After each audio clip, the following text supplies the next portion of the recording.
Sometimes the wolves who howl the loudest about your worthlessness are the ones who fear what you might become if you ever discovered your true power. The morning mist clung to the Shadowmere pack grounds like a burial shroud, and Orith wondered if today would finally be the day they killed her. Not with claws or fangs that would be too merciful for an Omega who couldn't even shift properly. No. They preferred the slow death of 1,000 humiliations. Each small cruelty designed to remind her that she was nothing more than a mistake the moon goddess had cursed them with. She pressed herself against the cold stone wall of the packhouse kitchen, counting her breaths, as she waited for the breakfast crowd to thin. 3 years had passed since her 18th birthday. 3 years since the night that should have brought her wolf, but instead brought only scorching pain and failure. While others her age ran freely through the forest, their wolves magnificent and proud, Orith remained trapped between forms, neither fully human nor completely wolf. Still hiding in shadows, little mouse? The voice made her stomach clench. Lysander, the pack's newest enforcer, blocked the doorway with his broad frame. At 25, he'd already earned a reputation for his cruelty toward the weak. His particular fascination with tormenting her had become something of a sport among the younger wolves. "I'm working," Orith replied quietly, gesturing to the stack of dishes she'd been assigned. Early morning kitchen duty was one of the few tasks where she could avoid most of the pack. Or so she'd thought. Lysander stepped closer, his boots tracking mud across the floor she'd just cleaned. "Working," he repeated, mockery dripping from the word. "Is that what we're calling it when the pack's broken Omega plays at being useful?" Behind him, 2 more wolves appeared, Cassia and Thorn, twins who delighted in following Lysander's lead. Cassia's perfectly manicured nails clicked against the doorframe as she smiled, the expression never reaching her ice-blue eyes. "Did you hear?" Cassia purred, addressing Lysander but keeping her gaze fixed on Orith. "Father says the Alpha King's convoy will pass through our territory next week. Every unmated wolf of age will be presented." She paused, her smile widening. "Well, every proper wolf." The words hit their intended mark. Orith's hands stilled on the dish she was washing, soap suds sliding down her wrists. Zephyros Nightshade. They called him the youngest wolf to ever unite the Northern Territories. So powerful that even alphas bowed in his presence. Rumors said he could shift into a wolf larger than any seen in generations, that his howl could shake mountains, that he'd never lost a challenge.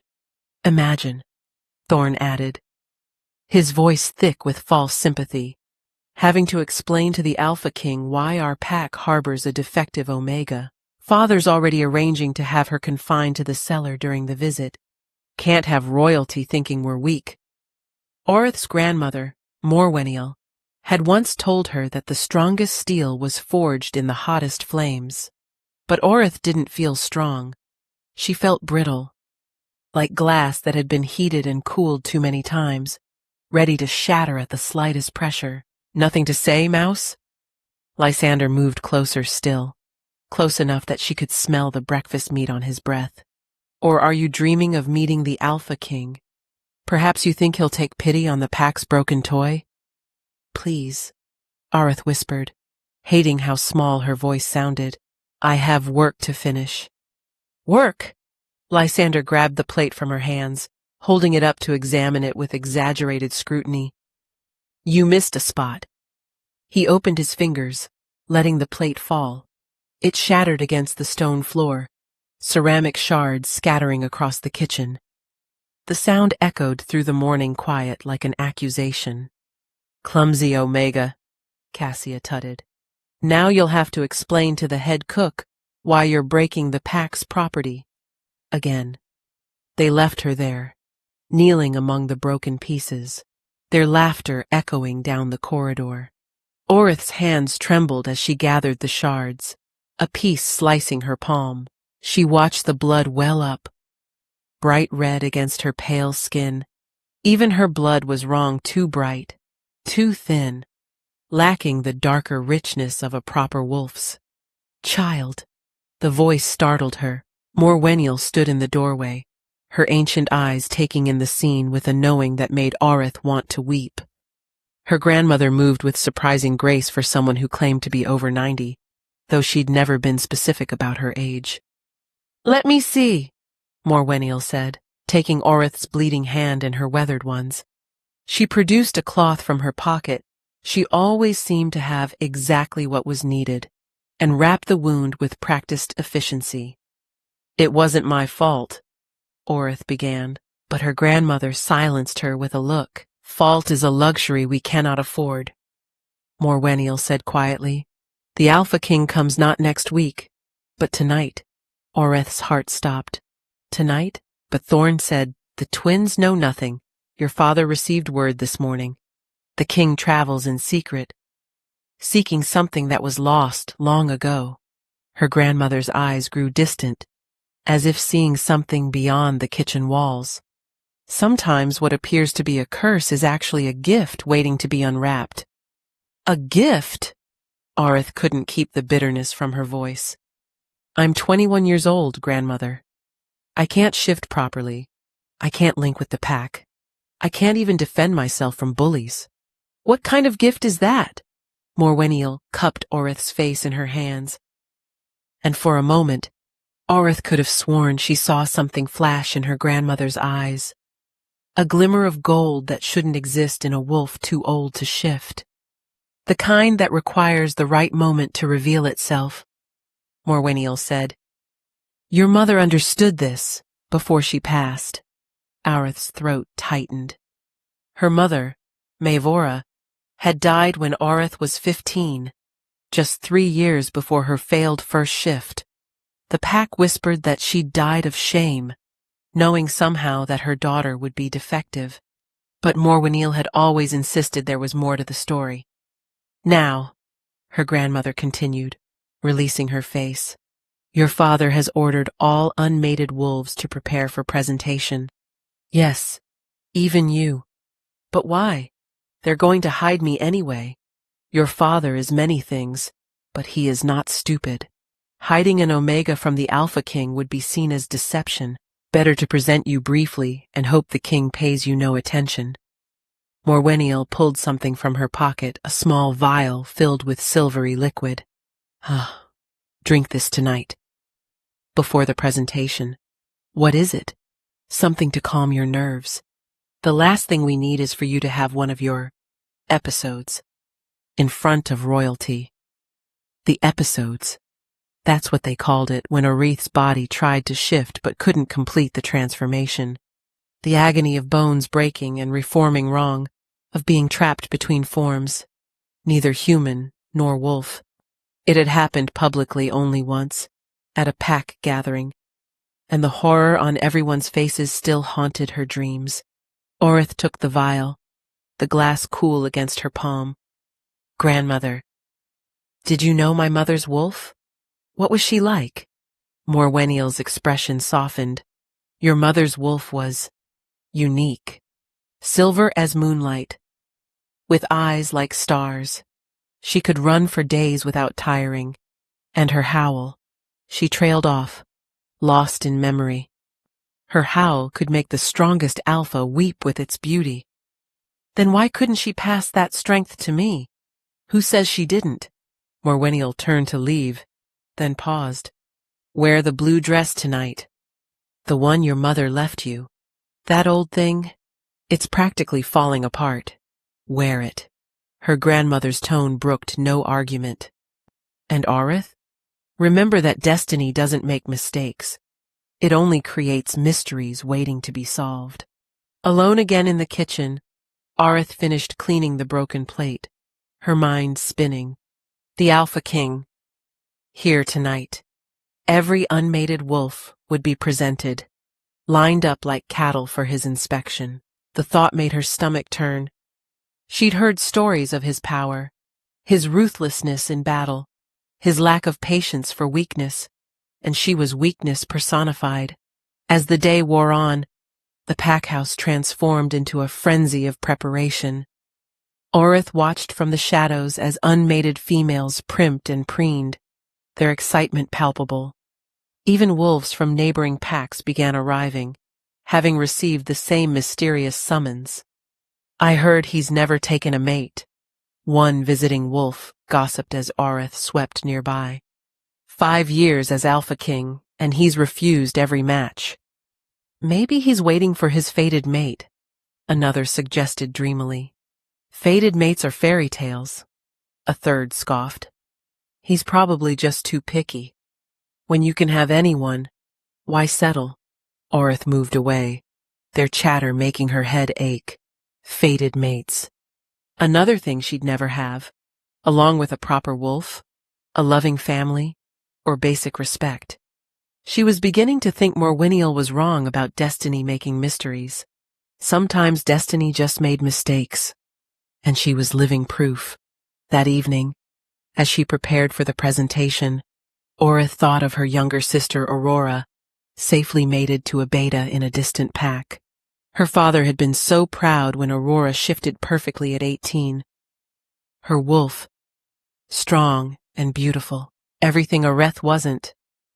"At least Aurora isn't here to see my humiliation," she muttered to her reflection, adjusting the blue dress one final time. The blue dress felt like wearing moonlight against her skin, its fabric somehow cool and warm at once. Orith stood before the cracked mirror in her tiny room, barely larger than a closet, tucked beneath the main stairs of the pack house. The dress had been stored in a wooden box beneath her bed for years, wrapped in tissue paper that smelled of lavender and something else. Something wild and ancient that made her wolf stir restlessly beneath her skin. Her wolf. What a joke. The pathetic, malformed thing that lived inside her was barely worthy of the name. While other wolves were magnificent creatures of power and grace, hers was wrong. The few times she'd managed even a partial shift, what emerged was skeletal, patchy, a grotesque mockery of what a wolf should be. "Orith," her father's voice boomed through the floor above. "The presentation begins in an hour. Do not embarrass us more than you already have by being late." Aelrican Shadowmere had once been proud of his daughter, or so Morweniel claimed. Before the failed shift, before the shame, he'd called her his little moon dancer, would carry her on his shoulders through the pack grounds. Now he could barely look at her without his jaw clenching, as if her very existence was a personal insult. She swallowed the contents of her grandmother's vial in one quick motion. The liquid tasted of mint and something metallic, coating her throat with an odd tingling sensation. Almost immediately, she felt her wolf settle, the constant anxious pacing in her mind quieting to a gentle hum. The pack gathering hall had been transformed for the Alpha King's arrival. Banners of midnight blue and silver, the nightshade pack colors, hung alongside Shadowmere's brown and gold. The air thrummed with nervous energy, as unmated wolves from neighboring packs had also been summoned, creating a sea of bodies, all hoping to catch the king's attention. But hoping for what, exactly? Orith wondered as she slipped in through the side entrance, keeping to the shadows as always. Did they think the Alpha King would simply point at one of them and declare them worthy? From what she'd heard, Zephyros Nightshade had refused every match suggested by the Council of Alphas for the past 5 years. Some said he was waiting for his fated mate. Others whispered he was incapable of love, his heart frozen by the same power that made him invincible in battle. "Form ranks," Beta Garrett's voice cut through the chatter.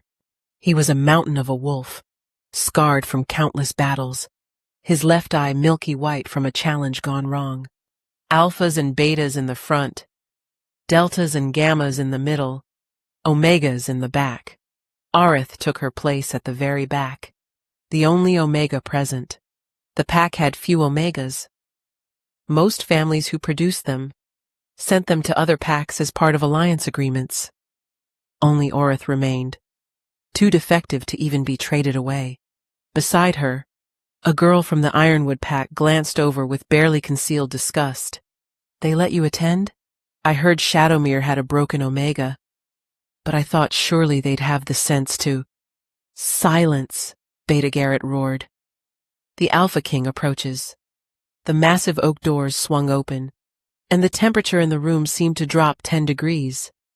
Power rolled in like a physical force, pressing against Orith's skin, making her wolf whimper and try to curl smaller.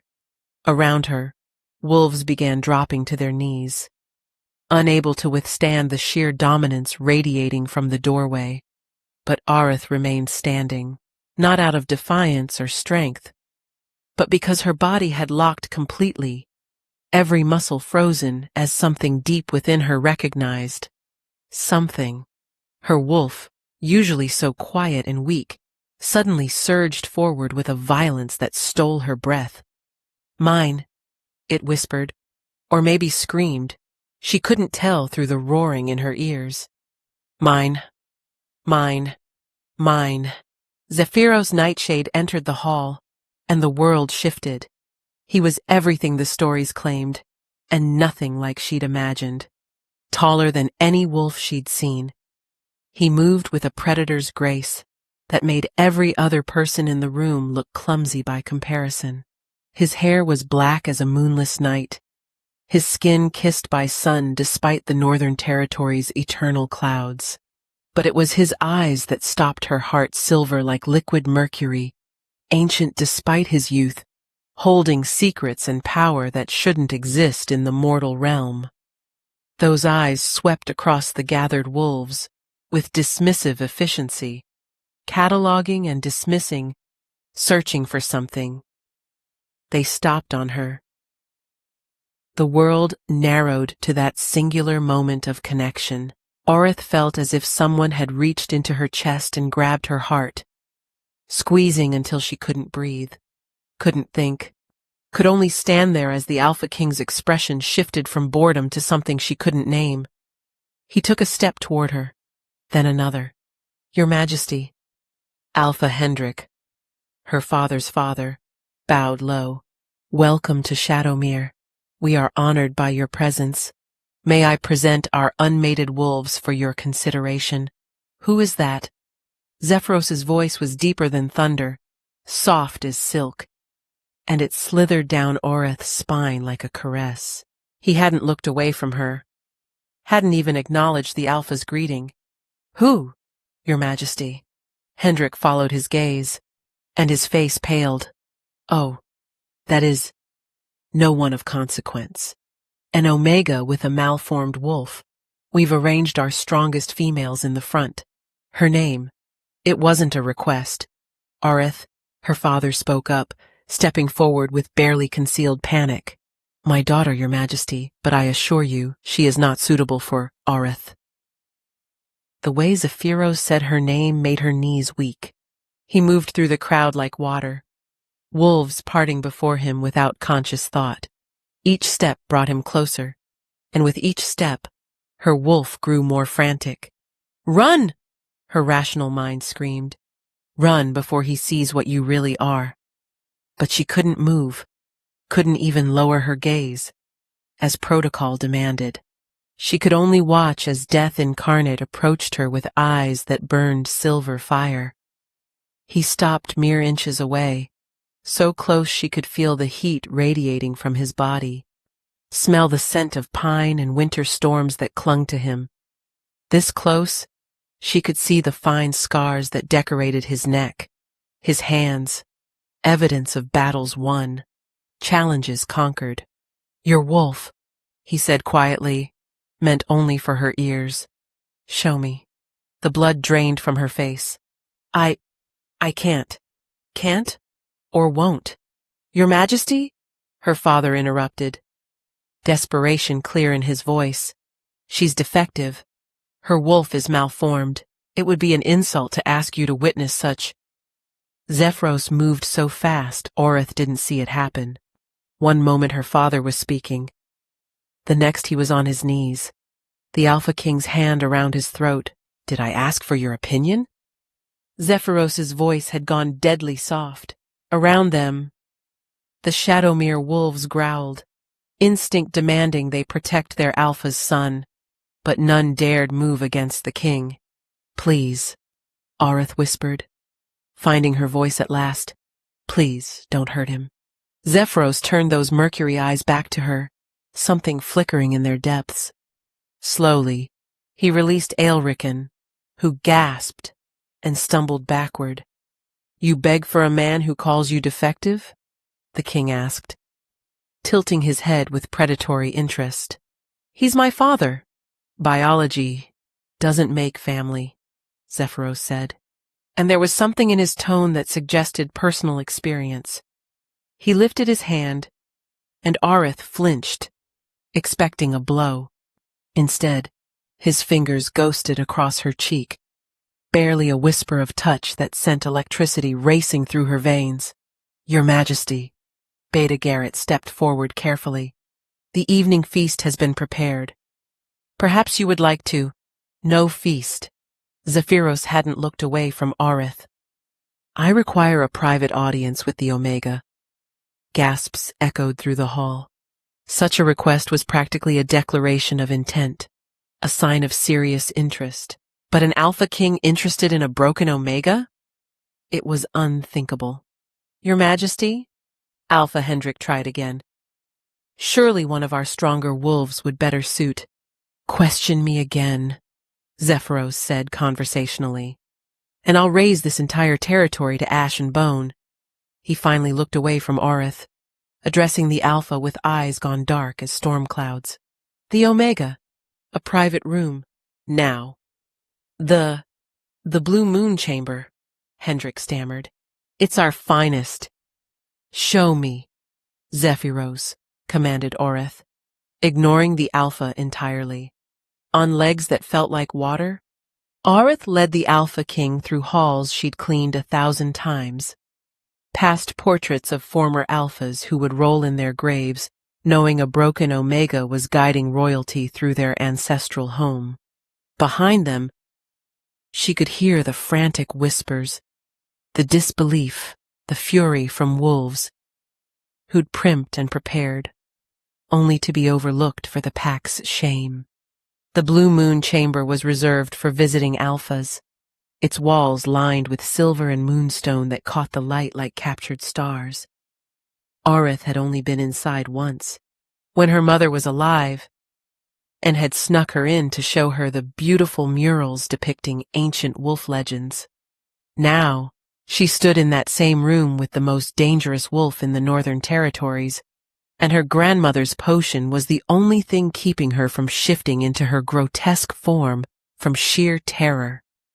Zephyros closed the door behind them with deliberate slowness, the soft click of the latch, somehow more ominous than if he'd slammed it.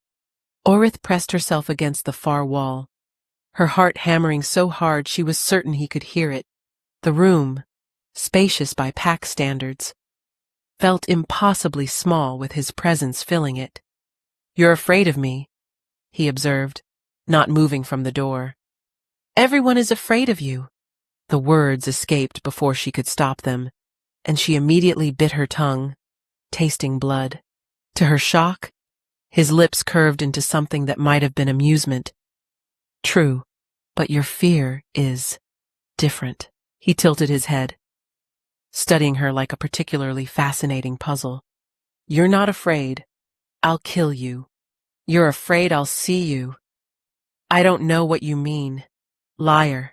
He moved then, not toward her but to the window, gazing out at the rising moon. Do you know why I'm really here, little Omega? The endearment should have sounded mocking, but there was something almost gentle in his tone that made her wolf actually purr. Something it had never done before. The official story is territory inspection, Aurith replied carefully. But grandmother says you're looking for something lost. He turned sharply, silver eyes narrowing. Your grandmother, Morwennial, isn't it? Still alive after all these years. You know her? I know of her. He was studying her again, that intense gaze that seemed to peel back layers of skin and bone to examine her very soul. She was friends with my grandmother before the Great Division. Tell me, does she still brew those interesting potions? Areth's hand flew to her stomach, where the vial's contents sat. I don't— You reek of moonmint and silver sage, he interrupted. A suppression draught, if I had to guess, strong enough to keep even the most violent wolf subdued. He moved closer, and Areth's back hit the wall. The question is, why would you need such a thing, unless— His nostrils flared, and something shifted in his expression. Unless your wolf isn't malformed at all. It's just fighting something. You're wrong. The words came out as barely a whisper. My wolf is broken. Everyone knows. Everyone knows what they've been told. He was close enough now that she could see flecks of gold in his silver eyes, like stars in a night sky. But I've learned never to trust what everyone knows. May I? Before she could ask what he meant, his hand was at her throat. Not threatening his touch was feather-light, fingers tracing the pulse point where her neck met her shoulder, the traditional marking spot, the place where a mate would fire. Ice. Lightning. The sensations crashed through her simultaneously, and her wolf surged against the potion's barriers with unprecedented violence. Areth gasped, her spine arching as every nerve ending came alive at once. Zephyros jerked back as if burned, his eyes wide with something that looked impossibly like shock. Impossible, he breathed. What? Areth's voice cracked. What did you do? Nothing. I did nothing. He was backing away now, running a hand through his hair in an oddly human gesture of agitation. You can't be. A knock at the door interrupted whatever revelation he was having. Your Majesty. Beta Garrett's voice carried through the wood. The Alpha requests your presence for the formal dinner. Tell the Alpha he can. Zephyros caught himself, visibly struggling for composure. When he spoke again, his voice had returned to its earlier cold authority. I'll attend shortly. Shall I escort the Omega back to— The Omega stays. Silence from the other side of the door. Then retreating footsteps. Zephyros stood in the center of the room, his back to her, tension radiating from every line of his body. When he finally spoke, his voice was different, younger, somehow, more vulnerable. Do you believe in fate, Areth? I believe in curses, she replied honestly. I believe the universe has its own plans, regardless of our wishes. He laughed, but it was a sound devoid of joy. Yes, it does. He turned back to her, and the vulnerability was gone, replaced by that predatory intensity. Your wolf. When did it first manifest? My 18th birthday. But it went wrong. I couldn't complete the shift. The healers said my wolf was too weak, malformed. I've never successfully shifted. And the pain? Excruciating. She wrapped her arms around herself, like being torn apart from the inside. He moved toward her again, but this time, his approach was different, careful, almost hesitant. What if I told you that wasn't weakness? What if I told you your wolf wasn't malformed but suppressed? That's impossible. Who would? She stopped, her mind racing. No, my parents would never.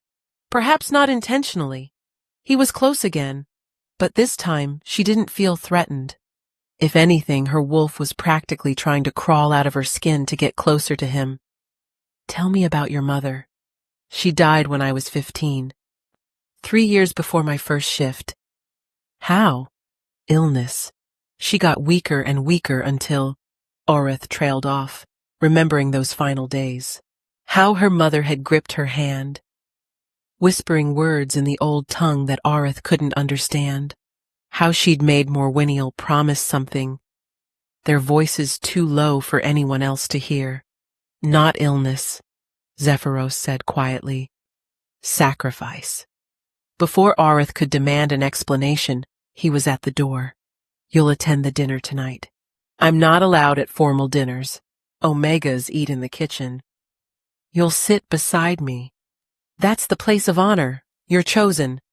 The words died as understanding dawned. No, no, you can't possibly. I can do whatever I wish. I'm the Alpha King.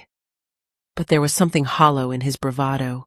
Wear something other than that dress. It's distracting. He left before she could respond, the door closing with finality behind him. Arith sank to the floor, her legs no longer able to support her. Her wolf was going insane, throwing itself against the barriers of the potion with increasing desperation. And underneath the chaos, a single word kept repeating in her mind, in a voice that wasn't quite her own. Mate, mate, mate. No, it was impossible. Fated mates were rare, growing rarer with each generation, and an Alpha King fated to a broken Omega? The universe couldn't be that unpredictable, could it? A servant appeared moments later with a selection of gowns where they'd found them on such short notice. Arith couldn't imagine. She chose the simplest, a deep green that reminded her of forest shadows, trying to ignore how perfectly it fit. The dining hall erupted in whispers when she entered on Zephyros's arm. Every eye tracked their movement to the high table, where she was seated in the place meant for the Alpha King's chosen. Her father's face had gone purple with rage and embarrassment. Cassia looked ready to shift and attack right there. Smile, Zephyros murmured, his breath warm against her ear. Let them wonder. They're not wondering, Arith whispered back. They're plotting my murder. Let them try. The casual confidence in his voice should have been reassuring. Instead, it reminded her that she was playing a game she didn't understand, with stakes she couldn't fathom. The dining hall had never seen an Omega at the high table, and the weight of 100 stares pressed against Arith's skin, like physical touch. She sat rigid in the chair Zephyros had practically forced her into, the borrowed green dress, feeling like armor and target both. The gown fit too perfectly, as if it had been made for her, though that was impossible. She was drowning in a situation that probably cost more lives than her family spent on food in a year, political maneuvering she didn't understand, ancient protocols she was surely breaking, and a connection she couldn't accept. Zephyros sat beside her, his presence a looming storm cloud that made everyone at the table nervous. He hadn't spoken since the meal began, but his proximity was doing things to her wolf that the suppression potion was struggling to contain. Every time he moved, every time he breathed, her entire body reacted as if pulled by invisible strings. So, Cassia's voice cut through the tension like a blade dipped in honey. How fascinating that Your Majesty has taken such an interest in our Omega. She sat across from them, having somehow maneuvered herself into a position of prominence. Arith has always been special to our pack. The lie was so blatant that Arith nearly choked on her water. Special, Zephyros repeated, his tone giving nothing away. Tell me more about how special she is. Cassia's smile flickered with uncertainty. Well, she's unique. The only Omega in our pack who can't shift properly. It's really quite remarkable, medically speaking. I see. And you've been kind to her, I assume, as packmates should be? Of course. Cassia's voice had gone slightly higher. We're all family here. Family. Zephyros lifted his wine glass, examining the dark liquid as if it held secrets. Like this morning, when you and your brother watched Lysander break a plate and blame her for it? The blood drained from Cassia's face. Around the table, conversations died. Or last week, Zephyros continued conversationally. When you poured wolfsbane extract in her washwater, hoping to see if it would burn her skin? How could you possibly? Cassia caught herself, but it was too late. Know that? Zephyros's eyes flashed dangerously. My scouts arrived days before me, watching, reporting. Did you think visiting royalty wouldn't investigate a pack before arriving? His gaze swept the table. I know about every slight, every cruelty, every pathetic display of dominance you've inflicted on someone you deemed weaker than yourselves. Alpha Hendrik stood, his face purple with rage and embarrassment. Your Majesty, surely these are internal pack matters. Sit down. The command was delivered so quietly that for a moment, Aura thought the Alpha might not have heard it. Then, Hendrik dropped into his chair, as if his strings had been cut, the force of an Alpha King's command impossible to resist. Aerith. Zephyros turned to her, and his voice gentled in a way that made her stomach flip. Would you like to tell me your side of this morning's incident? Aye. She looked around the table at faces twisted with fury, fear, and disbelief. These were people she'd have to live with after he left. It was nothing. A misunderstanding. A misunderstanding. He leaned back in his chair, and somehow that casual posture was more threatening than if he'd shifted into his wolf form. I wonder if it would still be a misunderstanding if I ordered Lysander to kneel before you and beg forgiveness. Please don't, Aerith whispered, horrified at the thought. The retribution would be swift and terrible once Zephyros left. As you wish. He stood abruptly, extending his hand to her. Walk with me. It wasn't a request. Aerith placed her trembling hand in his, gasping at the spark that jumped between their skin. His fingers closed around hers, warm and calloused from years of combat, and her wolf practically sang with joy. They left the dining hall in absolute silence, but Aerith could feel the explosive aftermath building behind them. The moment they were out of earshot, voices erupted in furious discussion. You've made everything worse, she said once they were in the gardens, the moon casting everything in silver light. They already hated me. Now they'll do nothing. His grip on her hand tightened. Because you're leaving with me. Aerith stopped so abruptly that he had to catch her to keep her from falling. What? You're coming to the Nightshade Pack. He turned to face her fully, and in the moonlight, his eyes seemed to glow. Tonight, I can't just leave. This is my pack, my family. The family that calls you defective? The pack that tortures you daily? His free hand came up to cup her cheek, and the gentle touch contrasted sharply with the fury in his voice. They don't deserve you. The question slipped out before she could stop it. Something shifted in his expression, vulnerability flashing across his features before disappearing behind his usual mask. No, but I'm selfish enough to take you anyway. Why? She pulled away from his touch, needing distance to think clearly. Why do you care what happens to a broken Omega? You're not broken. The words came out as a growl, his wolf clearly close to the surface. And you know why. Don't lie to me. He moved closer, backing her against an ancient oak tree. You feel it too. This pull. Your wolf recognizes mine. Even through that damned suppression potion. That's impossible. I'm nobody. You're my mate. The words hung in the air between them, heavy with implication.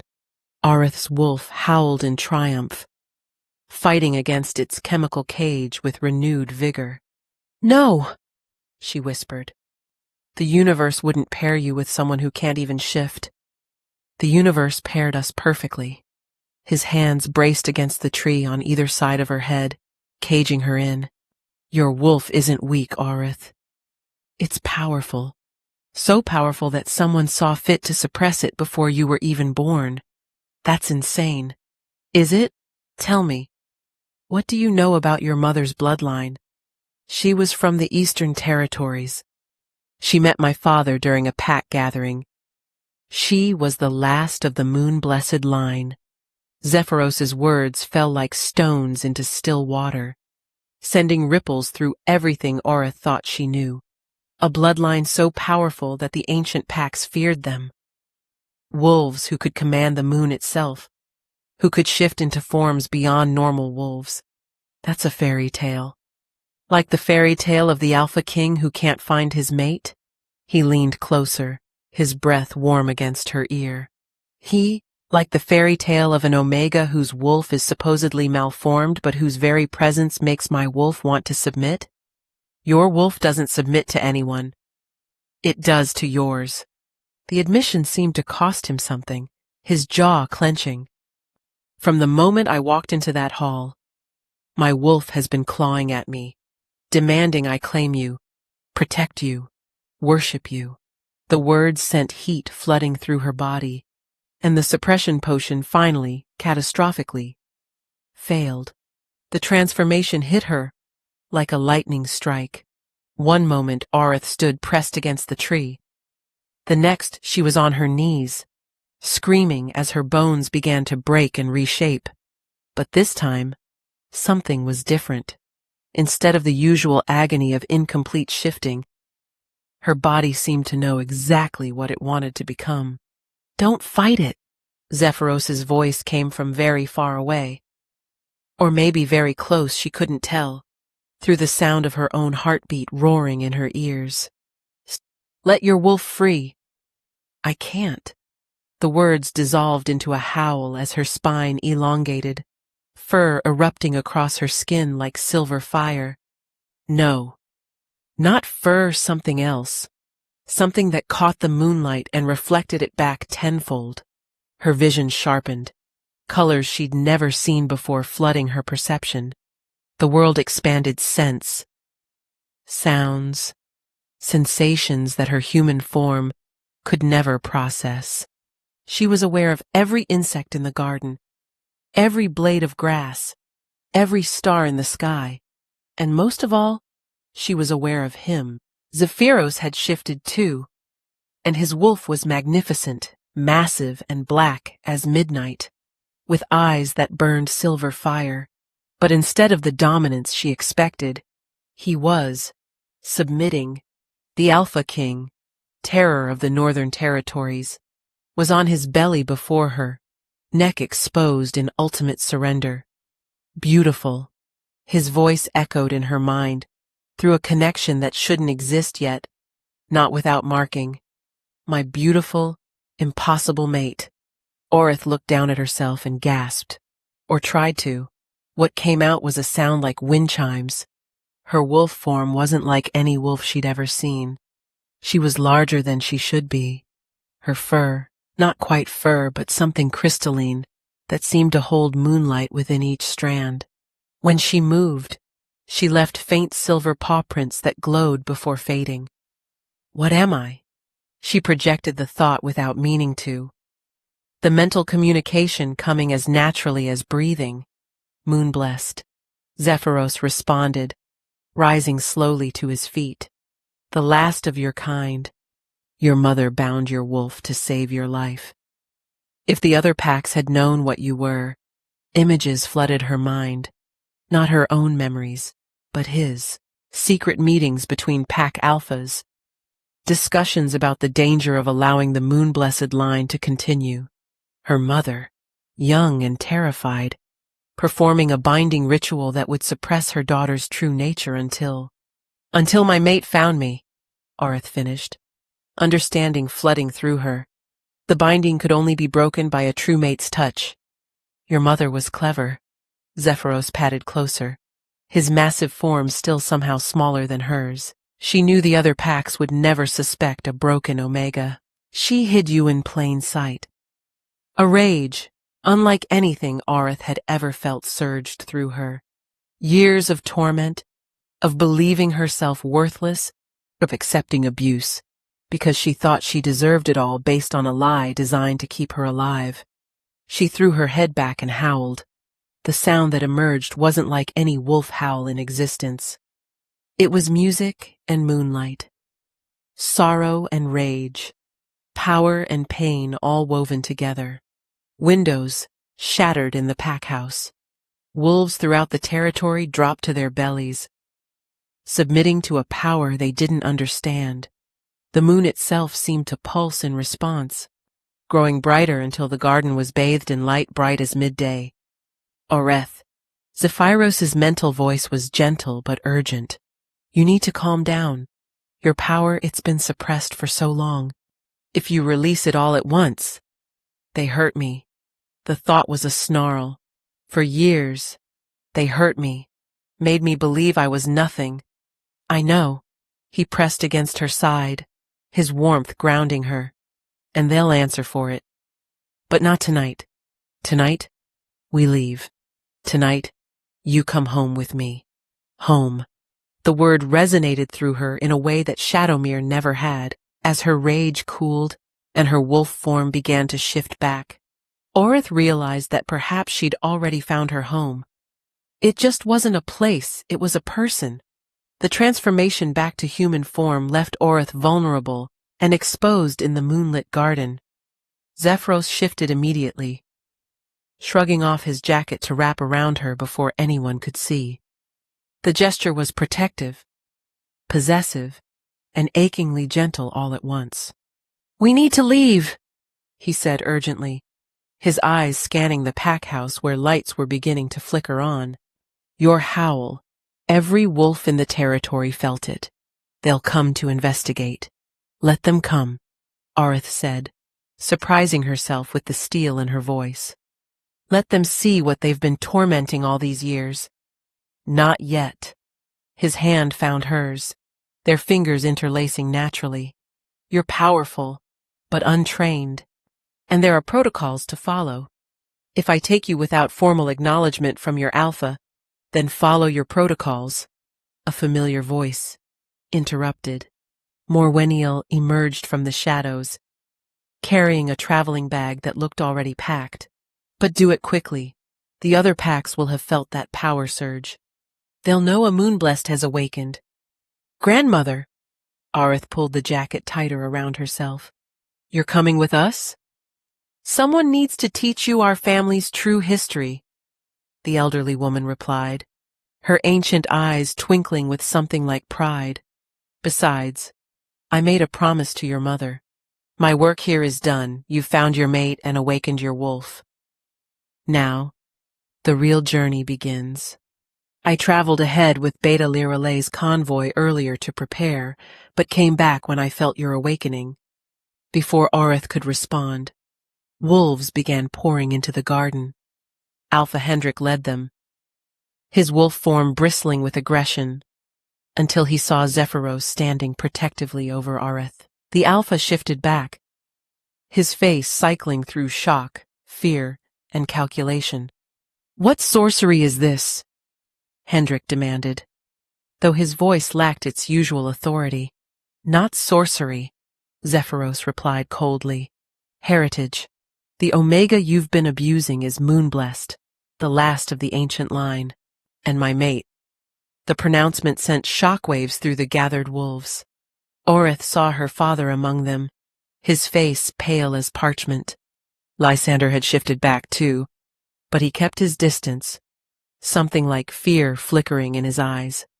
Impossible, Hendrik breathed. When the moon-blessed line ended generations ago. Hidden, not ended, Morwenniel corrected, moving to stand beside her granddaughter. Mavora bound her daughter's wolf to protect her from packs like yours, packs that would have killed a moon-blessed pup, rather than risk the prophecies coming true. What prophecies? Someone called out. Morwenniel's voice took on an otherworldly quality as she recited, When the silver moon rises in the house of night, the old ways shall crumble, and the new shall take flight. The Blessed One shall judge with eyes that see true, and those found wanting shall pay what they're due. Fairy tales, Hendrik scoffed, but his voice shook. The fairy tale just shattered your windows with her howl, Zephyros pointed out. I'm taking her to Nightshade Pack. Any who try to stop me will face the consequences. You can't just take a pack member, Aelrican started to protest. I renounce my ties to Shadowmere, Orith interrupted, her voice carrying clearly across the garden. I reject the pack that rejected me. I choose Nightshade. I choose my mate. The formal words of pack renunciation hung in the air. Once spoken, they couldn't be taken back. Several wolves gasped at the gravity of her declaration. You need alpha permission, Hendrik began. Actually, she doesn't, Morwenil said mildly. Moon-blessed wolves supersede normal pack law. They answer to no alpha save their mate. She smiled, showing teeth. Ancient law, older than your precious hierarchies. Zephyros stepped forward, his presence making several wolves step back instinctively. Orith Moonblessed has chosen. I claim her as my mate. My equal. My queen. Any who challenge this claim will answer to me in formal combat. No one moved. No one dared. Gather your things, he told Orith softly. We leave within the hour. As she turned to go, Orith caught sight of Cassia in the crowd. The girl who'd tormented her for years looked terrified now, her earlier arrogance completely gone. Their eyes met, and Orith saw the moment Cassia understood that the power dynamic had shifted irrevocably. Wait! Orith called out, stopping at the garden's edge. Cassia, Lysander, Thorn, step forward. The three wolves who'd been her primary tormentors approached reluctantly, unable to refuse what sounded like a command. You made my life miserable, Orith said simply. 3 wolves. You broke dishes and blamed me. You poured wolfsbane in my washwater. You called me defective, worthless, broken. She paused, letting her words sink in. But you also made me strong. Your cruelty taught me to endure. Your hatred taught me that I was different. And now I know different doesn't mean less than it means more than you could ever imagine. She turned to her father. You were willing to sacrifice me to save Aurora. You called me defective to the Alpha King himself. But in doing so, you revealed my true worth to the one person who could free me. So thank you, Father, for showing me that blood doesn't make family, choice does. Without waiting for responses, she walked back into the pack house, Morwenil beside her, leaving stunned silence in her wake. Her room, the cramped space under the stairs, looked even smaller now. Orith gathered her few possessions quickly. Her mother's jewelry box, the blue dress, a handful of books she'd hidden beneath loose floorboards. Everything she owned fit into a single small bag. Travel light, live free, Morwenil observed from the doorway. Your mother used to say that. Tell me about her, Orith requested, folding the blue dress carefully. The truth this time. May Vora was the strongest moonblessed born in 3 generations, her grandmother began. Her wolf was pure silver, could run on moonbeams, could see truth through any lie. The Council of Alphas discovered her existence when she was 16. They voted for her death. But she survived. She ran.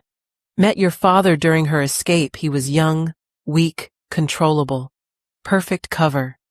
She bound her wolf. Married him. Had you. But the binding required constant energy to maintain. It drained her slowly. Over years. She died for me, Orith whispered. She lived for you first, Morwenil corrected. Every day she chose your life over hers. And when she saw you wouldn't survive to adulthood in this pack without protection, she performed the ultimate binding, transferring her remaining power to suppress your wolf completely, making you appear truly broken, until my mate touched me, the one loophole in the binding.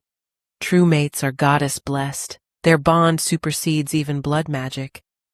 Morwenil smiled sadly. Your mother saw Zephyros in a vision before she died. She knew he would come for you. A knock interrupted them. Zephyros stood in the doorway, having changed into traveling clothes. Ready? Orith looked around the cramped space that had been her prison for so long. More than ready. The journey to Nightshade Pack took 3 days through mountain passes Orith had only heard about in stories. Zephyros's convoy consisted of 12 warriors in wolf form flanking their vehicles. Sleek, black machines that hummed with quiet power. Orith sat beside him in the lead vehicle, while Morwenniel rested in the one behind, already deep in conversation with Lirelei, Zephyros's beta, about ancient moon-blessed traditions. "You're different," Orith observed on the second day, studying Zephyros's profile as he navigated a particularly treacherous turn. "The terrifying Alpha King who threatened to raise territories is gone." "He's not gone," Zephyros replied, his hands steady on the wheel. "He's just not needed right now. You don't require the Alpha King. You need Zephyros. And they're different? One is a weapon, the other is a man." He glanced at her, silver eyes soft. "You're the only one who's ever cared about the difference." "That's not true." "It is." His jaw tightened. "Even my own pack sees the title first, the person second.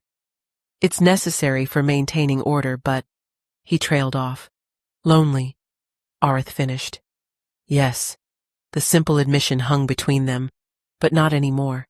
They drove in comfortable silence for a while, the connection between them humming contentedly. Orith could feel his emotions now not clearly. Without marking, the bond remained incomplete, but enough to sense his relief, his protectiveness, and something deeper she wasn't ready to name. "Tell me about the prophecy," she said eventually. "The real one, not the version everyone whispers about." Zephyros's hands tightened on the wheel. "The full prophecy is longer than what Morwenniel recited. It speaks of a silver moon rising, when darkness threatens to consume all packs. The moon-blessed will return not just to judge, but to unite or destroy, depending on the choices made." "What darkness?" "No one knows for certain. The prophecy is 1,000 years old. From the last moon-blessed oracle." He paused. "But there have been signs. Rogues organizing in unprecedented numbers. Ancient things stirring in the far territories. Whispers of something calling itself the Void Alpha." "Void Alpha? A legend. Supposedly a wolf who rejected the goddess herself, gaining power by consuming other wolves' essences. Most think it's just a story to frighten pups. But you don't. 3 packs in the Eastern Territories have gone silent in the last year. Not conquered or absorbed, just gone. Every wolf vanished without a trace." His expression darkened.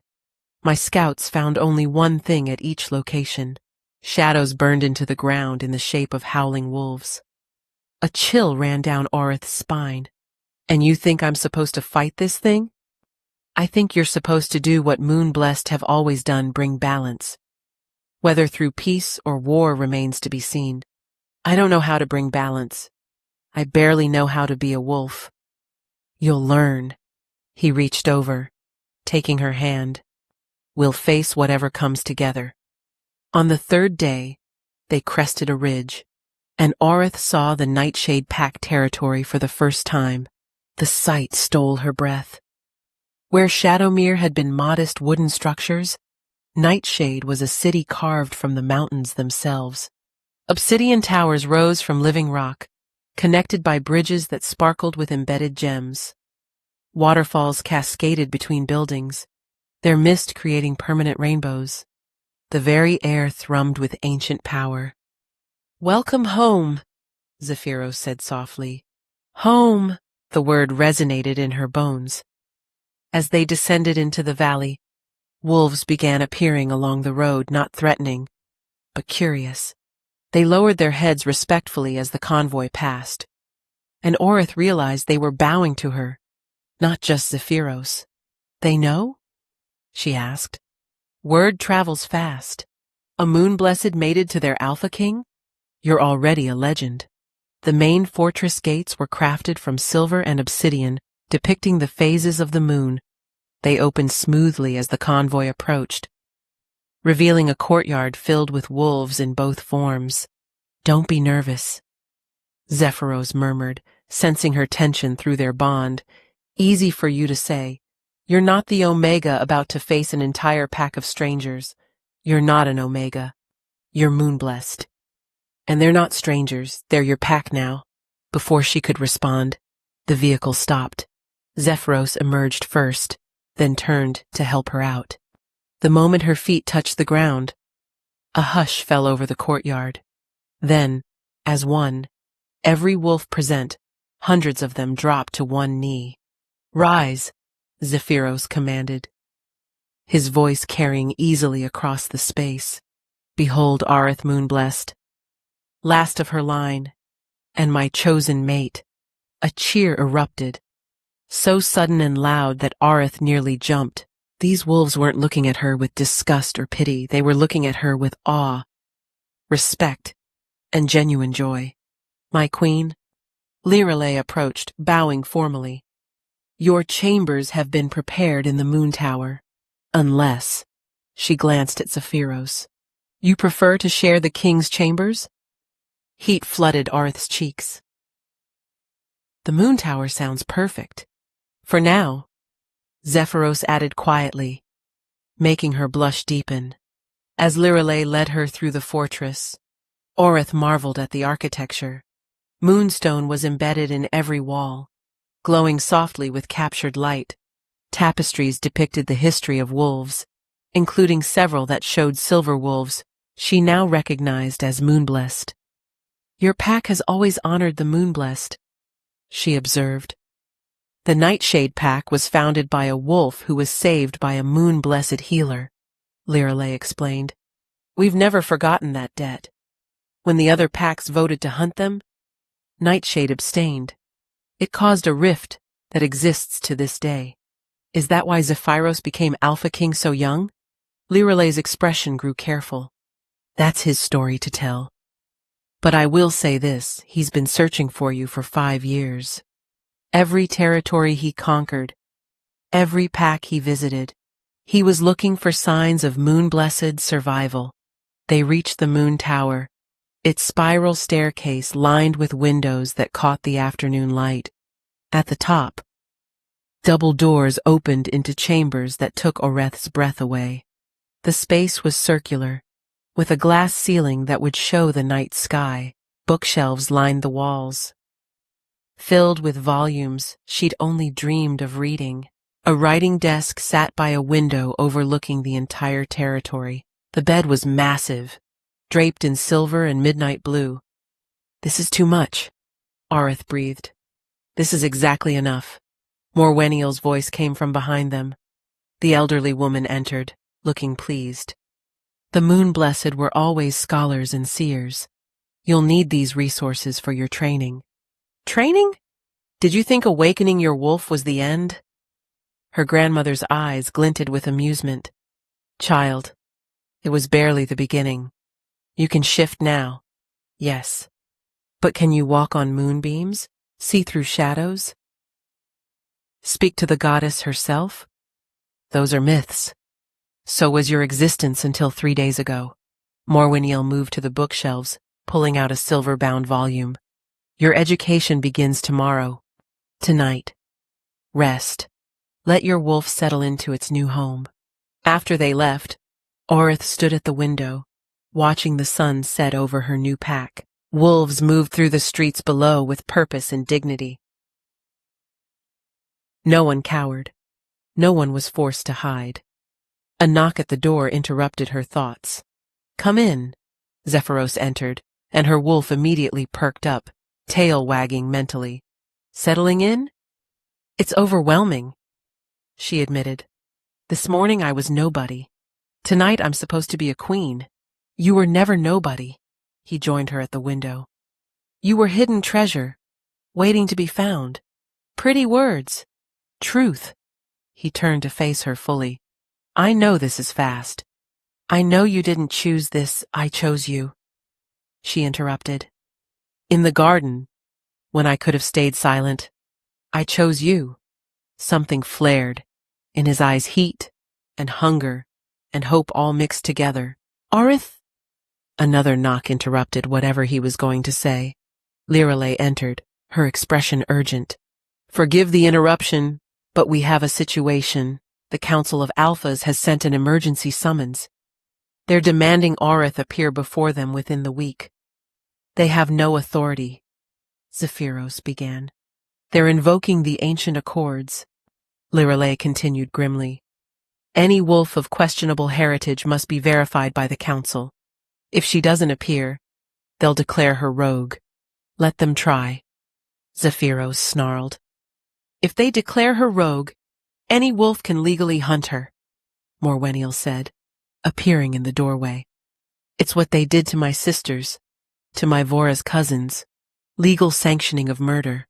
Then we go," Orith said quietly. Both Zephyros and Lirelei turned to stare at her.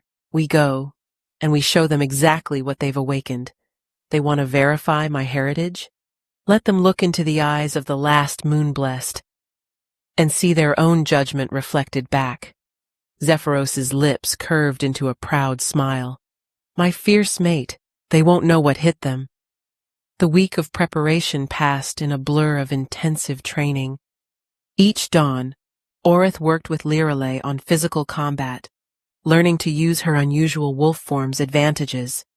Her crystalline fur could reflect light to blind opponents, and her claws could score marks in stone that normal wolves couldn't scratch. "Your form is deceptive," Lirelei explained during one session.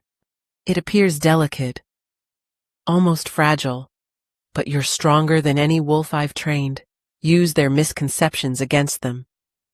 Afternoons were spent with Morwenniel in the archives, studying moon-blessed history and abilities. Orith learned that her kind could indeed walk on moonbeams, literally running on light itself. They could see through deceptions, phase through solid objects when the moon was full, and in rare cases, channel the voices of their ancestors.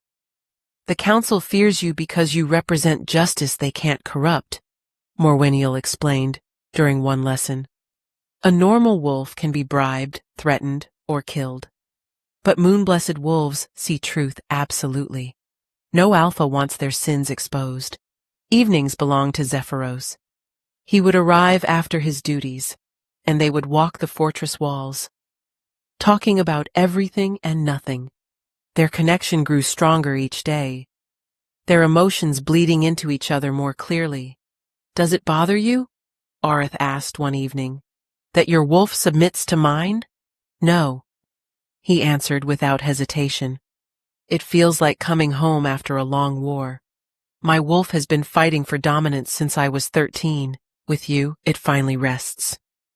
"You were 13 when you became alpha?" His expression darkened. "My father went mad, started killing pack members he imagined were traitors. I challenged him to save what was left of our pack." "You killed your own father?" He wasn't my father anymore by then. The madness had taken him completely. He stared out at the mountains. "The Council used it against me for years, the patricidal prince. They called me. Too dangerous to trust, too powerful to challenge." "Is that why you conquered the other territories?" "I united them," he corrected. 6 separate packs, all fighting over resources while their people starved. Now they share. Now they thrive. The Council must hate that. They hate anything that threatens their power structure. He turned to her. "Which is why they'll try to destroy you. You represent change they can't control." The night before they were to leave for the Council gathering, Orith couldn't sleep. She stood on her balcony, staring at the full moon, when she heard it a whisper on the wind that shouldn't exist. "Sister." She spun around, but the room was empty. The voice came again, clearer this time. "Sister of moon and shadow, we see you. Who are you?" She whispered to the night. "We are the forgotten, the hidden, the moon-blessed who survived. We wake because you wake. We rise because you rise. There are others, scattered, hidden, but calling to each other through the moonlight. The prophecy begins, and we answer. The connection faded, leaving Orith shaking. She wasn't the last. There were others. A soft knock interrupted her thoughts. "Come in." Zephyros entered, and she could feel his concern through their bond. "You're troubled." I heard voices, other moon-blessed. Speaking through the moonlight, his eyes widened. "That's impossible. The council swears you're the last, the council lies." Morwenil stood in the doorway, fully dressed, despite the late hour. "I've been waiting for this night. The full moon after a moon-blessed awakening sends out a call. Any with the bloodline will hear it." "How many?" Zephyros asked. "Unknown, but if even a handful survived." Morwenil smiled. "The council's worst nightmare is about to come true." The journey to the neutral territory where the council convened took 2 days. Zephyros brought a small army, 50 of his best warriors, despite the supposed neutrality of the gathering. "Insurance," he explained, when Orith questioned it. The council grounds were ancient, a natural amphitheater carved into white stone.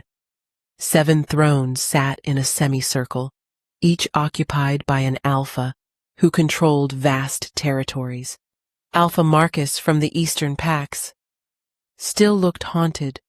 From something his hands trembled slightly when he saw Orith. The others watched her with mixtures of curiosity and hostility. "Orith of Shadowmere," the eldest alpha began. "Orith Moonblessed of Nightshade," Zephyros corrected sharply. "Address my mate properly. She has not been verified." "Then verify her," Orith interrupted, stepping forward. She let her wolf rise to the surface, not shifting but allowing her eyes to blaze silver. "Look at me and tell me I'm not moon-blessed." Several alphas shifted uncomfortably. One, a female alpha named Selvana, leaned forward with interest. "Show us your wolf," Marcus demanded, having found his courage. "Prove this isn't some trick." Orith smiled, and it wasn't kind. "As you wish." She shifted smoothly, her crystalline form catching the afternoon light and throwing rainbow patterns across the white stone. Several guards stepped back. One whimpered. But it was what happened next that sent shockwaves through the gathering. 3 other wolves emerged from the crowd, young wolves who'd been hidden among the various pack delegations. They shifted too, their forms just as impossible as Orith's. One was pure silver. Another seemed made of starlight. The third looked like captured aurora borealis.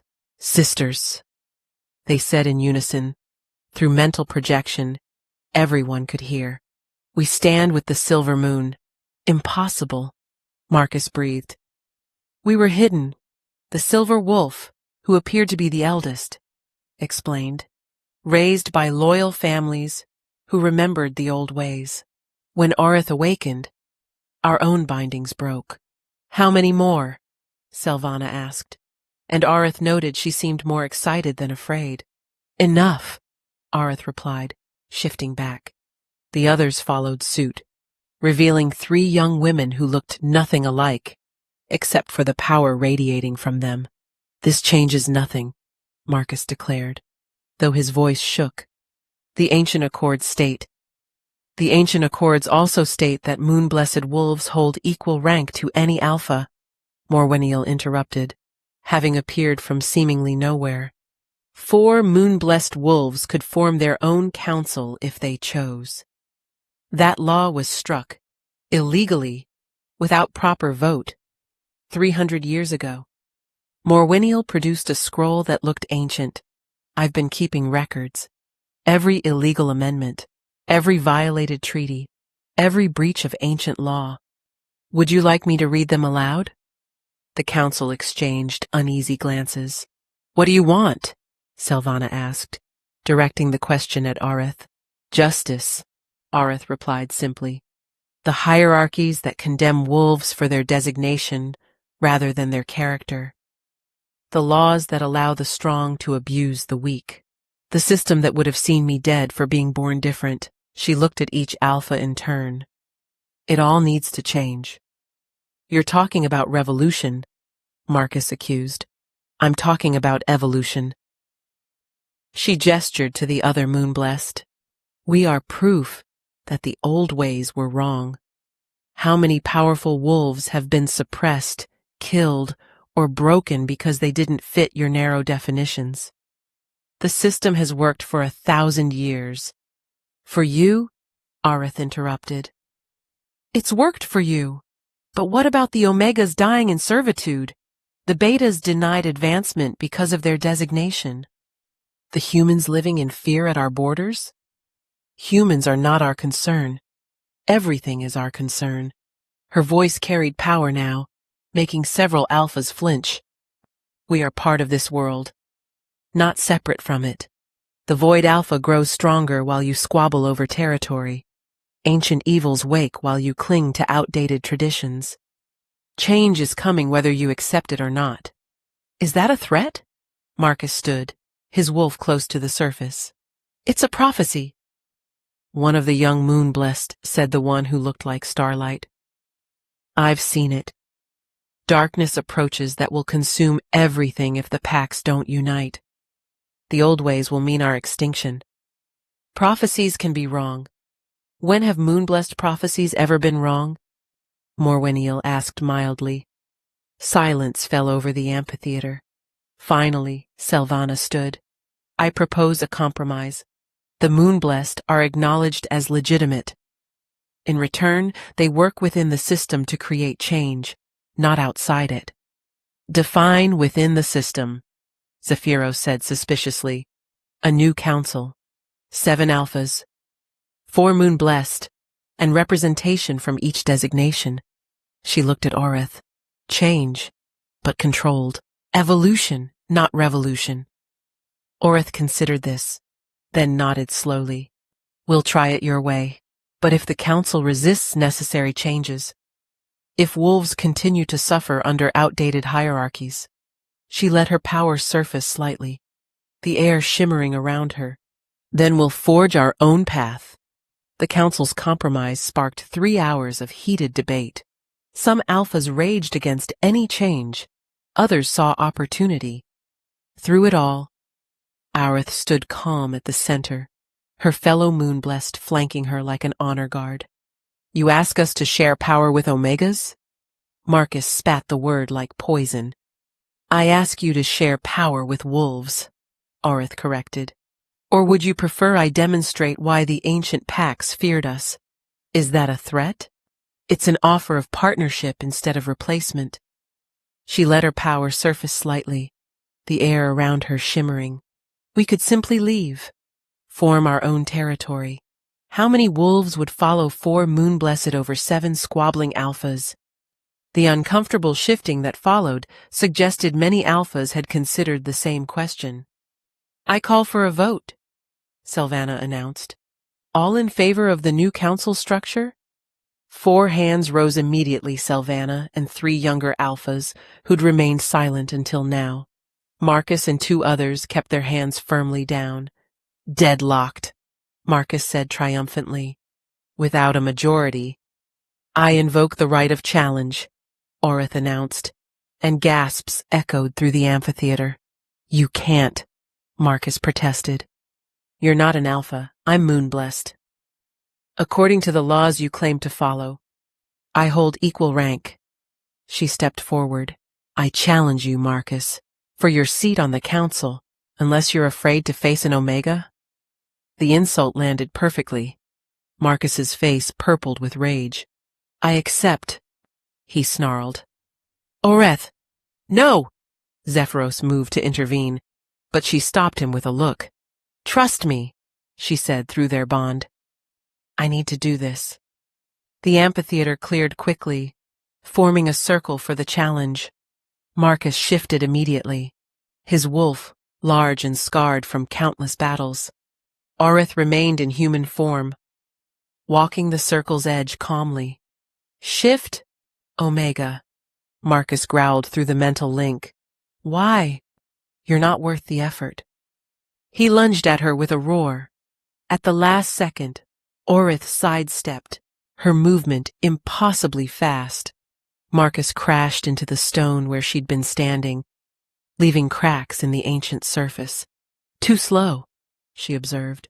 He attacked again, and this time, she didn't dodge. Instead, her form became translucent, and he passed right through her, stumbling in confusion. How? Someone gasped. Moonblessed can phase when the moon is strong, Morwenniel explained to the watching crowd. Among other things. Marcus spun around, snapping at where Orith materialized, but she was already moving. She danced around him, never attacking, just avoiding with grace that made him look clumsy and foolish. "Fight me!" he roared. "I am fighting." "I'm just not fighting like you." She paused, tilting her head. "Tell me, Marcus, do you remember a young Omega named Sarah? From 10 years ago?" Marcus froze. "What?" "She was from a small pack you absorbed. Pretty girl, gentle soul. You forced yourself on her, then had her killed when she threatened to tell. Lies!" But his mental voice wavered. "I can see it in your mind. Every crime, every cruelty." Her eyes blazed silver. "Should I share them all? Should everyone see what I see?" Marcus backed away, true fear entering his eyes for the first time. "Or," Arith continued conversationally, "you could yield, resign from the council, go into exile. You can't. I can do worse." She finally shifted, her crystalline form towering over his suddenly small-looking wolf. "I could show everyone here the truth of who you really are. Every dirty secret, every hidden shame. The moon-blessed gift isn't just power, Marcus. It's revelation." She placed one paw on his head, gently, but he screamed as if burned. Images flooded from her touch into the minds of everyone present. Marcus's crimes laid bare for all to see. The Omega Sarah wasn't his only victim. Years of abuse, corruption, and murder played out in stark detail. "Yield," she commanded, and her voice carried the weight of every moonblessed who'd ever lived. "I yield." Marcus shifted back, scrambling away from her. "I yield, I resign, I—" "Go," she said simply, "and never return." He fled, leaving his alpha status and dignity behind. Orith shifted back, turning to face the remaining council. "Anyone else want to challenge the new structure?" Silence. "Then it's decided." Silvana looked impressed despite herself. "The new council is formed. May the goddess help us all." As the gathering dispersed, the 3 young moonblessed approached Orith. "Sister," the silver one said, "I'm Lysera. This is Nyx." She gestured to the starlight wolf. "And Celestia, the one who looked like northern lights." "Not Aurora?" Orith asked, remembering her younger sister who was safely mated far away. "No, though I understand the confusion with names." Celestia smiled wryly. "We've been watching you for weeks. Your awakening was like a beacon to us. There are more," Nyx added. "We've confirmed 8 others still hidden, possibly more. They're waiting to see if it's safe to reveal themselves." "It's safe now," Zephyros said, joining them. "The Nightshade Pack offers sanctuary to all moonblessed." "Generous," Lysara observed. "But can even the Alpha King protect us all when the real threat comes?" "What real threat?" Orith asked. Nyx's eyes went distant, taking on the glazed look of prophecy. "The Void Alpha wakes. It has felt the moon-blessed return and hungers for our light. It comes with an army of hollowed wolves, souls consumed and bodies enslaved." "When?" Zephyros demanded. "Soon. Weeks. Maybe days." Nyx shuddered as the vision released her. "I saw darkness eating light, packs falling like dominoes, and at the center, something that used to be a wolf, but became something else. Then we prepare," Orith said firmly. "We unite the packs, train together, stand together." "The packs have never truly united," Silvana said, having overheard. "Too much bad blood, too many old grudges." Then it's time for new blood. Aerith looked at each face around her. The Moonblessed will serve as bridges between packs. We belong to none and all simultaneously. You're proposing we abandon pack structure entirely? An Alpha asked. I'm proposing we evolve, or die. She met each gaze steadily. The choice is yours. Over the following days, word spread like wildfire. The Moonblessed had returned. The council had reformed. Change was coming. Some packs resisted, clinging to old ways. Others embraced the change, especially those with large Omega populations who saw hope for the first time. And through it all, reports came in of shadows moving in the far territories, of scouts who never returned, of a darkness spreading like infection.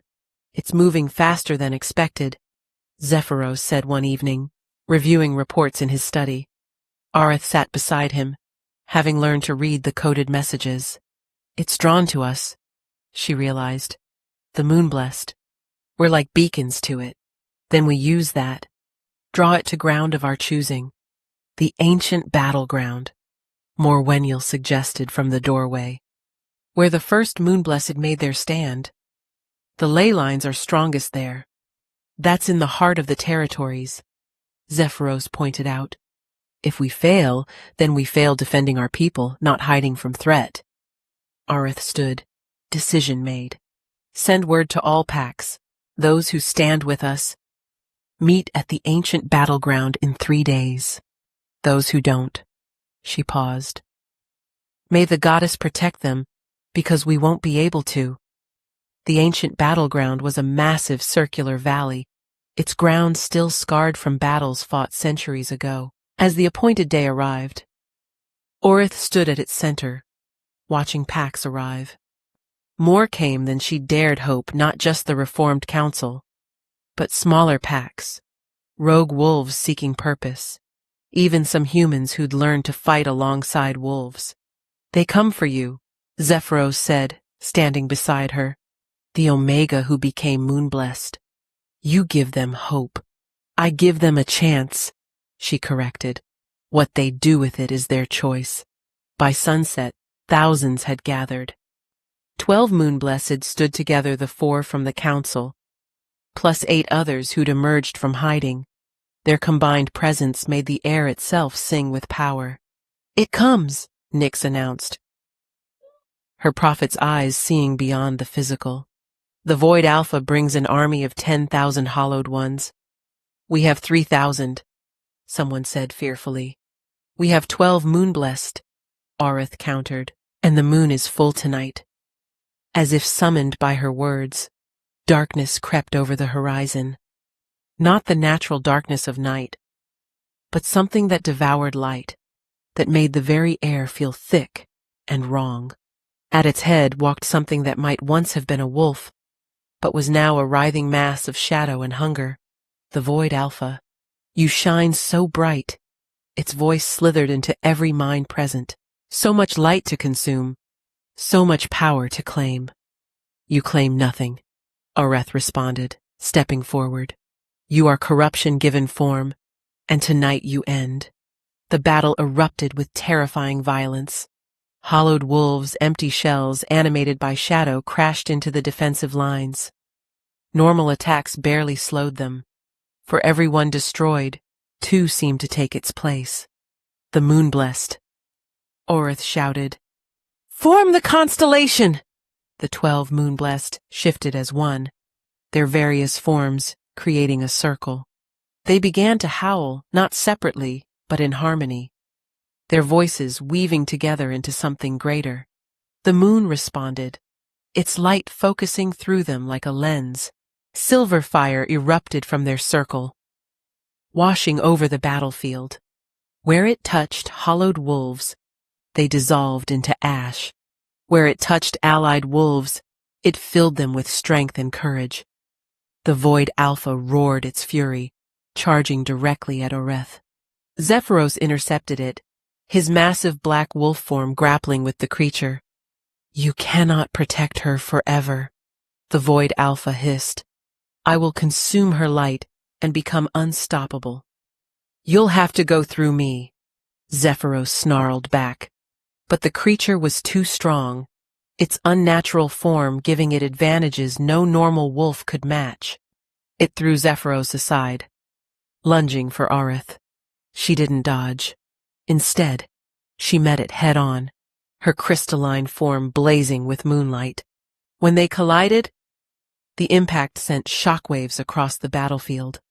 Your light, the Void Alpha crooned, trying to drain her power. So pure, so bright, and poisonous to you, Aerith replied. She wasn't fighting it, she was letting it try to consume her light. But moon-blessed light wasn't normal power. It was truth, justice, and judgment given form. And the Void Alpha was built entirely on lies, corruption, and stolen power. It screamed as her light burned through it from the inside out. The shadows that formed its body began to unravel, releasing the souls of wolves it had consumed over centuries. Impossible! It gasped. I am moonblessed, Aerith said simply. We are the light that banishes darkness. We are the truth that destroys lies. And you are nothing. With a final howl from all 12 moonblessed, silver fire erupted across the battlefield. The Void Alpha dissolved into nothing, its army of hollowed wolves collapsing into dust. The darkness that had threatened to consume everything was burned away by moonlight. As the light faded, Aerith collapsed, her body exhausted from channeling so much power. Zephyros caught her, cradling her crystalline form gently. You did it, he said through their bond. You saved us all. We did it, she corrected weakly. All of us together. 1 year later, the council chamber had been rebuilt from the ground up, its circular design ensuring no seat held prominence over another.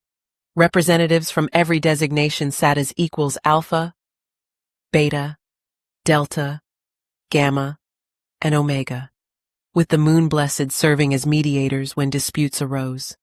Aerith stood at the chamber's center, her silver crown catching the light. It had been crafted from metal, salvaged from the ancient battleground, a reminder of what they'd survived together. Beside her, Zephyros watched with the same protective intensity he'd shown since their first meeting, though now tempered with absolute confidence in her abilities. The territorial disputes between Eastmount and Riverdale, Sylvana announced, reading from the agenda. Both packs claim rights to the Silver Creek hunting grounds. Let them share it, suggested Marcus's replacement, a young alpha named Vera who'd emerged from the Omega ranks after the old hierarchies fell. Alternate seasons, or hunt together. Resources are meant to be shared, not hoarded. A year ago, such a suggestion would have caused uproar. Now, both disputing packs nodded thoughtfully. The integration programs are showing success, Lysara reported. She'd taken charge of education reform, ensuring all wolves, regardless of designation, received equal training. This year's graduates include 7 Omegas who've mastered advanced combat and 3 Alphas who've chosen to become healers. The old Alpha Council would roll in their graves, someone joked, and laughter rippled through the chamber. Let them, Aerith said mildly. Their time is past. Through the tall windows, she could see the memorial garden, a grove of silver trees, one for each wolf lost in the battle against the Void Alpha. That fight had been brutal, claiming wolves from every pack, but in the end, united they'd stood victorious. Any other business? Aerith asked, drawing herself back to the present. A personal matter. Zephyros stood, and the chamber quieted. If the council permits. Curiosity rippled through the room. The Alpha King rarely spoke during sessions unless absolutely necessary. Proceed, Sylvana said, eyes twinkling with suspicion. Zephyros turned to Aerith, and to her shock, dropped to one knee. The entire chamber gasped. Aerith Moonblessed, he began formally.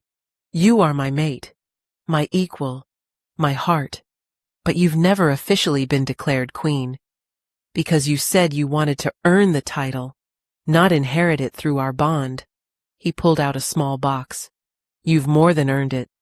You united the packs, defeated an ancient evil, and reformed our entire society. Will you accept the title now? Will you be my queen officially, as you've always been in my heart? Inside the box wasn't a ring they'd exchanged those months ago in a private ceremony. Instead, it was a key. What's this? She asked, taking it carefully. The key to the ancient library, the one the first Moonblessed built. That's been sealed for 300 years. The council voted unanimously it belongs to you. Tears pricked her eyes. The ancient library contained the complete history of the Moonblessed, all their knowledge, all their secrets. It was a treasure beyond measure. Yes, she whispered, then louder. Yes. The chamber erupted in celebration. Wolves howled in joy, a sound that carried across the territory and was picked up by others, spreading like wildfire until thousands of voices rose in harmony. Later, as the sun set, Orith stood in her tower, now their tower, as Zephyros had moved in months ago. 3 wolf pups played at their feet, orphans from the great battle who they'd adopted. None were moonblessed, but all were loved equally. Mama, the smallest, an Omega, named Hope, tugged at her dress. Tell us the story again, about the broken Omega who became queen. That's not how it goes, her brother argued. He was a beta, serious and studious. She was never broken. She was just hidden. You're both right, Orith said, settling into her chair as the pups climbed into her lap. Sometimes what looks broken is actually being reformed into something stronger. Like metal in a forge, the third pup added. She was an alpha, but had never once used her designation to dominate her siblings. Exactly, Orith began the story, the same one she'd told dozens of times but never tired of repeating. Once upon a time, there was an Omega who everyone thought was worthless. As she spoke, more Moonblessed arrived for the evening, gathering a new tradition, where they shared discoveries from the ancient library. Lysara had found texts about healing techniques. Nyx had discovered star charts that predicted future awakenings. Celestia had located songs that could calm feral wolves. 17 more responded to the call this week, Morwiniel reported, having become the unofficial Moonblessed ambassador. Hidden bloodlines awakening now that it's safe. Soon there will be too many for other packs to ever threaten again, Zephyros observed. Numbers were never the point, Orith reminded him. Understanding is. Each Moonblessed who awakens is another bridge between what was and what could be. Outside, the full moon rose, and Orith felt the familiar tingle of its call. Later tonight, she would run with her pack, all of them. Regardless of designation, they would hunt together, sing together, be together as equals. You did it, Zephyros murmured, his arms wrapping around her from behind. You changed everything. We did it, she corrected. All of us. Together. In the distance, a young Omega's howl rose confident, proud, unashamed. Others joined, creating a symphony of voices that would have been impossible a year ago. The prophecy had been fulfilled, but not in the way anyone expected. The old ways had crumbled, not through conquest or domination, but through understanding, justice, and the radical idea that every wolf had worth. What now? Someone asked during the gathering. Orith smiled, looking around the room at faces that had become family. Now we keep building, keep growing, keep proving that strength comes in many forms. And if another threat rises, young Vera asked, then we face it as we've learned to together. As the night deepened, Aorith stood on her balcony, watching her transformed world. Somewhere out there, a young wolf was discovering they were moon-blessed. Somewhere, an omega was standing up to an alpha for the first time. Somewhere, the old ways were dying, and new ones were being born. The omega who was mocked has become the salvation, she thought, remembering Morwenniel's words from that first night. The rejected one has become the cornerstone. The last has become first. But most importantly, the lone wolf had found her pack. Not just Nightshade, not just the moon-blessed, but every wolf who'd chosen change over tradition, hope over fear, unity over division. The silver moon had risen indeed, and it would never set again. In the end, the greatest power wasn't strength or magic or even prophecy. It was the simple truth that every wolf, alpha to omega, had worth. The moon-blessed had returned not to rule, but to remind, not to dominate, but to liberate. And in doing so, they'd saved not just themselves, but the very soul of wolfkind. The rejected omega had become queen, but more than that, she'd become hope itself. And hope, once awakened, could never be suppressed again. Free audio post-production by alphonic.com.